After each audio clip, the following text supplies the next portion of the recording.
The champagne flute shattered against the marble floor of the penthouse suite, crystalline fragments catching the Manhattan skyline's glittering lights. Victoria Ashford didn't even glance down. At 38, she had everything. A billion-dollar tech empire, a face that graced magazine covers, and the kind of power that made Fortune 500 CEOs return her calls within minutes. Everything except the one thing her carefully constructed life plan demanded: a child. Not a husband, not a partner, just a baby. An heir to carry forward the Ashford legacy, raised with the precision and excellence that had built her empire. She'd researched it all: the best fertility clinics, the most accomplished donors, the finest nannies money could procure. Victoria Ashford didn't do anything halfway, and she certainly didn't need a man complicating her vision. Love was a fairy tale for people who couldn't afford better dreams. But standing in that same penthouse 3 months later, staring at the handwritten rejection from the fifth surrogate agency, Victoria felt something she hadn't experienced since her father's funeral: genuine uncertainty. Each agency had given her the same carefully worded response. Her requirements were too extensive, her involvement parameters too restrictive, her entire approach too clinical. The last letter had been more blunt. Miss Ashford, a child needs warmth, not a contract. Victoria's assistant, Margaret, had gently suggested a different approach. There's a community center in Brooklyn, she'd said hesitantly. They run parenting classes, support groups for families. Maybe if you understood more about what agencies are looking for. Victoria had dismissed it immediately. She didn't need parenting classes. She needed competent professionals who could follow instructions. Yet here she was, 2 weeks later, walking through the doors of the Riverside Community Center in a neighborhood where her yearly shoe budget could probably pay several families' rent. She told herself it was reconnaissance, a strategic move to understand the parenting culture these agencies valued so highly. She'd attend one session, take notes, adjust her approach accordingly. The room smelled like coffee and crayons. Mismatched chairs formed a circle, and a handful of parents chatted while toddlers played in the corner with blocks and stuffed animals.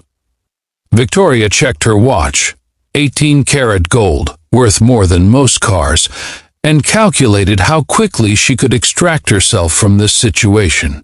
First time? The voice came from her right.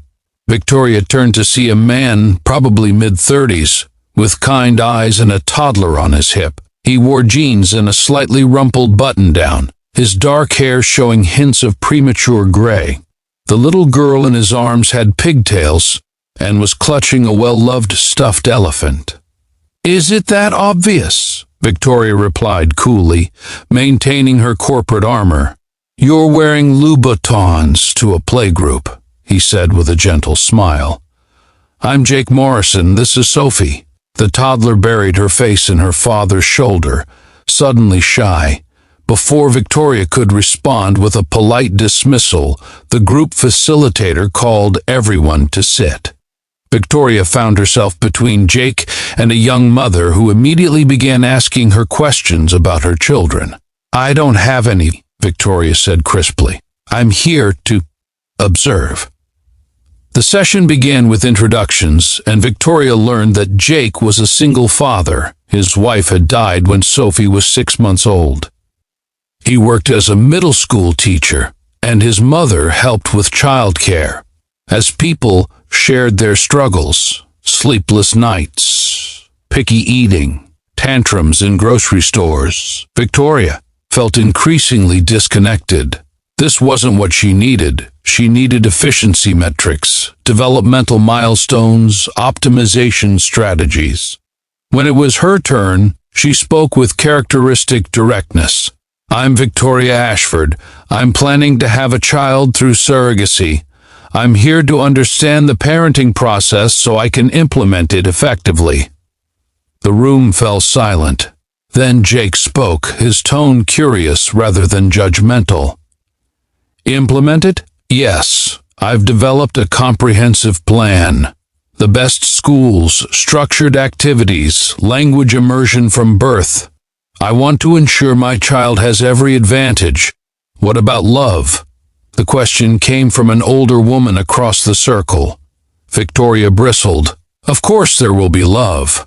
But love isn't enough. Children need structure, resources, opportunities. Jake shifted Sophie on his lap. May I ask you something? Why do you want a baby? The question struck Victoria as absurd. To have a family, to have someone to carry forward my legacy, to give my life additional meaning. So the baby is for you, Jake said softly. It wasn't quite a question. Victoria felt her face flush with rare embarrassment. That's not. I would provide everything a child could need. Everything except a parent who's having a baby because they want to love that specific child, not because the child fills a gap in their life plan, Jake continued. His words weren't cruel, but they cut deeper than any business rival's attack ever had. Miss Ashford, respectfully, children aren't acquisitions. They're not projects to optimize or assets to manage. They're whole people who will need you at 3 a.m. when you're exhausted, who will have opinions that conflict with your carefully laid plans, who will make mistakes and need patience, not performance reviews. Victoria stood abruptly, her chair scraping against the floor. You don't know anything about me or what kind of parent I'd be. You're right, Jake said, standing as well while keeping Sophie secure in his arms. But I know what it's like to parent alone. I know what it means to put another person's needs ahead of your own every single day. And I know that the moment Sophie was born, nothing in my life was about me anymore. That's what parenthood is. Victoria left without another word, her heels clicking sharply against the linoleum. She told herself Jake Morrison was just another struggling single parent, probably jealous of her resources, her opportunities. What did he know about building something meaningful? But that night, alone in her penthouse, his words echoed. She pulled out her tablet and reviewed her carefully crafted parenting plan. The schedules, the milestones, the educational objectives. Nowhere in 50 pages of documentation did she see the word love. Nowhere did she see space for scraped knees, bad days, or simply being present. It read like a business proposal, not a blueprint for raising a human being. The next week, Victoria did something she almost never did. She went back. She told herself it was to prove Jake wrong, to demonstrate that she could adapt her approach. But truthfully, something about that community center, about those imperfect parents doing their imperfect best, had unsettled her carefully organized world. Jake seemed surprised to see her, but not unwelcoming. This time, she sat quietly, watching as he comforted Sophie through a meltdown over sharing toys, as he patiently worked through a disagreement between two children, as he answered questions from a new father with the kind of genuine empathy that couldn't be faked. After the session, she approached him. I owe you an apology. Last week you were right. I was thinking about a baby like a business acquisition. Jake's expression softened. That took courage to admit. Want to grab coffee? There's a cafe next door, and Sophie loves their chocolate milk.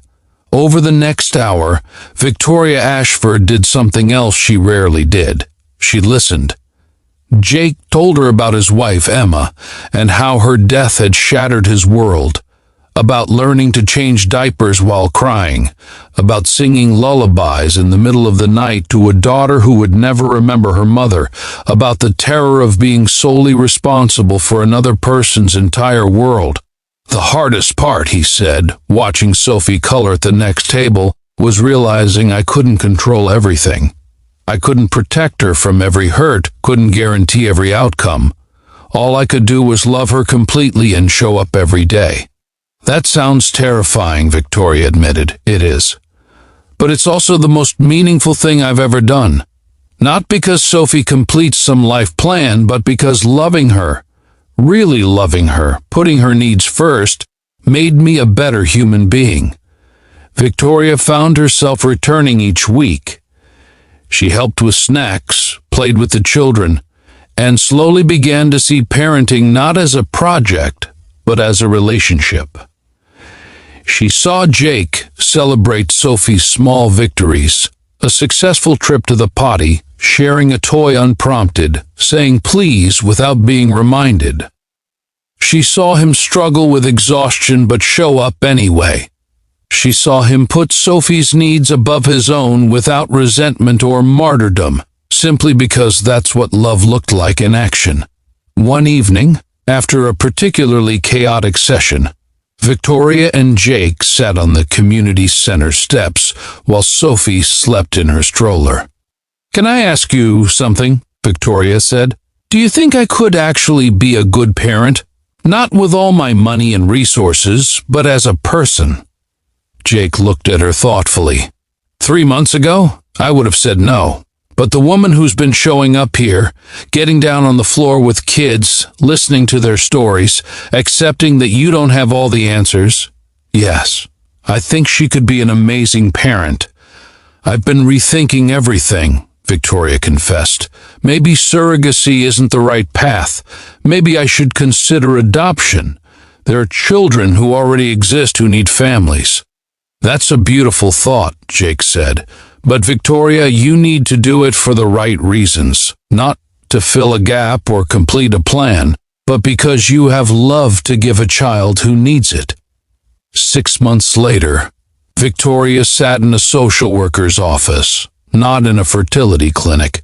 She'd spent those months volunteering at the community center, taking foster care training classes and honestly examining why she wanted to be a parent. The answer had changed. It wasn't about legacy or life completion anymore. It was about having the privilege of loving a child, of helping them grow, of being present for another person's journey. The social worker presented her with a file. "This is Marcus. He's 7, and he's been in the system since he was 4. He's smart, creative, and incredibly resilient. But he's also been hurt. And he needs a parent who's patient, committed, and willing to prioritize his healing over their own expectations."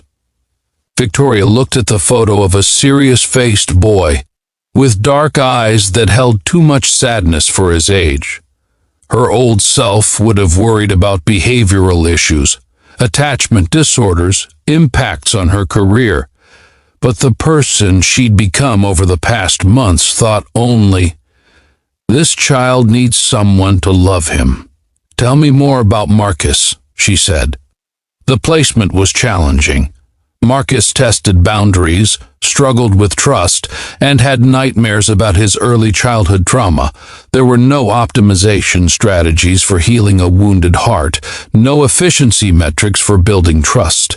Victoria learned to sit with discomfort, to prioritize connection over correction, to celebrate tiny moments of progress.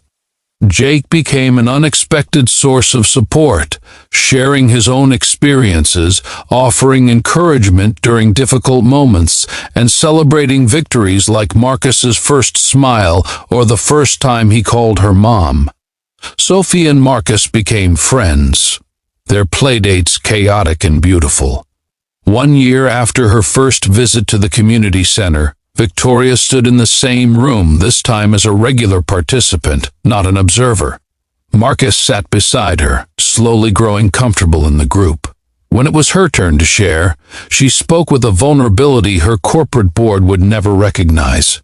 "A year ago, I came here thinking I wanted a baby to complete my life.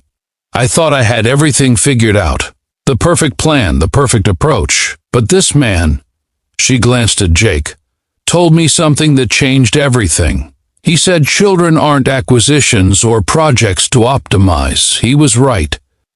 Marcus isn't here to complete my life or carry forward a legacy. I'm here to support his journey, to love him through healing, to show up even when it's hard."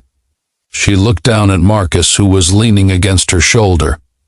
Being his mom has been the hardest, most humbling, most beautiful thing I've ever done. Not because it fits a plan, but because loving him taught me what it means to truly put another person first. Jake caught her eye and smiled. That same gentle smile from their first meeting. Later, as they walked out together, children in tow, Victoria thought about the penthouse she'd downsized from, the board meetings she'd delegated, the entire life she'd restructured to prioritize Marcus's needs. The old Victoria would have seen it as sacrifice. The new Victoria knew it was simply love. "Thank you," she said to Jake as they reached the parking lot. "For what? For seeing who I could become before I saw it myself. For being honest when I needed to hear the truth." Jake shifted Sophie to his other hip. "You did the work, Victoria. You showed up, stayed humble, and let yourself change. That's all you." As she buckled Marcus into the car, Victoria reflected on how completely wrong she'd been about everything. She hadn't needed better surrogates or more comprehensive plans. She'd needed to understand that the greatest gift she could give a child wasn't resources or opportunities. It was the willingness to love them exactly as they were, to grow alongside them, to become the person they needed rather than expecting them to fit her vision. The arrogant billionaire who'd walked into that community center had wanted a baby to fill a gap. The woman driving home now understood that parenthood wasn't about filling gaps. It was about creating space for another person to flourish, even when it meant dismantling everything you thought you knew about yourself. And in that transformation, Victoria Ashford found something no amount of money could buy, a family built not on plans or perfection, but on the messy, difficult, beautiful foundation of unconditional love.